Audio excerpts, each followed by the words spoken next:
Using some of the fastest fighter jets in the world, an aerospace company on the Space Coast is now attempting a first-of-its-kind approach to launch satellites and science experiments into space. It is one of the most unconventional concepts in commercial space flight. In an exclusive interview, WESH 2's Megan Moriarty got a behind-the-scenes look at how they hope to get it done.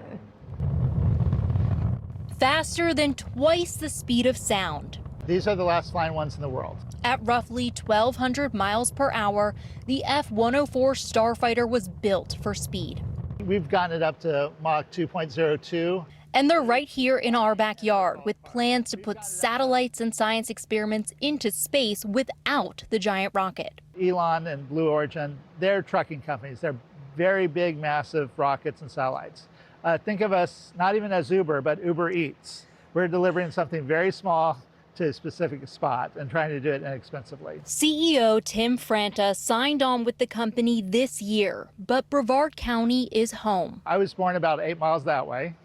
My mother was a switchboard operator that did a lot of calls for the Space Center, and my uncle was the launch director for the Atlas Centaur. So I was born here. Starfighters Space recently went public in December of 2025. Franta is working to get the right investors to accomplish their goal of dropping payloads into space using these aircrafts. If it's just the rocket, that'd be the easy part, but you have to get funding and you have to make the business case and you have to do it. So ironically, I was chief of staff for the Florida Space Authority, and I actually built this hangar more than 20 years ago. And so it's very full circle. And Kennedy Space Center is the perfect place for starfighters. They land on the same runway that the shuttle did, the longest runway in the world. And these jets need all the runway space it can get. It's an extremely safe aircraft. We've had more than 20 years of safe operations. But it is a race car. You have to know what you're doing. He tested out the aircraft himself, flying 2 missions on the F-104. He says the next big milestone is their drop test, and eventually the goal is to put satellites into low Earth orbit. We're very slow and methodical. We call it steps to space. Covering the Space Coast, Megan Moriarty, WESH 2 News.